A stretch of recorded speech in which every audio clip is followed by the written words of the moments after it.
Video পুরোটা দেখবেন। আমি অনেক বছর থেকে ভিডিও বানাই।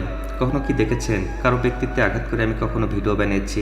বা কখনো দেখেছেন আমি শব্দ উচ্চারণ খারাপ করে কারো ব্যক্তিত্বে আঘাত করে আমি কখনো ভিডিও বানিয়েছি? কখনো কি দেখেছেন কারো পোস্টে যেয়ে আমি কখনো কারো ব্যক্তিত্বে আঘাত করে কমেন্ট করেছি? আপনার কথার সাথে আমার কথা না মিলতে পারে, আমার কথার সাথে আপনার কথা না মিলতে পারে।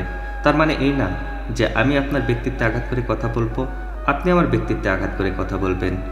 আপনি যদি কোনো রাজনৈতিক দল করেন, আপনার দল ভিন্ন থাকতে পারে, আমার দল ভিন্ন থাকতে পারে, আরেক ভাইয়ের দল ভিন্ন থাকতে পারে। তার মানে এই না যে সবার আদর্শ এক হবে। হয়তো ভালো মন্দ সবখানেই থাকে। তার মানে এই না যে নিজেদের ভিতরে আমরা ভাই বন্ধু ভালোবাসার সম্পর্ক নিয়ে ব্যক্তিত্বে আঘাত করে একে অপরের সাথে কথা বলবো, একে অপরের সাথে সম্পর্ক খারাপ করব। আমরা মত বিরোধিতা থাকতে পারে, তার মানে এই না যে আমরা কেউ কাউকে ছোট করব। দিন শেষে আমরা সবাই মানুষ। আসুন আমরা সবাই মিলেমিশে থাকি। আপনার আদর্শ দ্বারা, আপনার মত দ্বারা আপনি আপনার মতামত আপনার জায়গা থেকে প্রকাশ করবেন। সেটা কাউকে ব্যক্তিত্বে আঘাত করে না, কাউকে গালি দিয়ে না, সুন্দর ব্যবহারে, আপনার আদর্শ দ্বারা।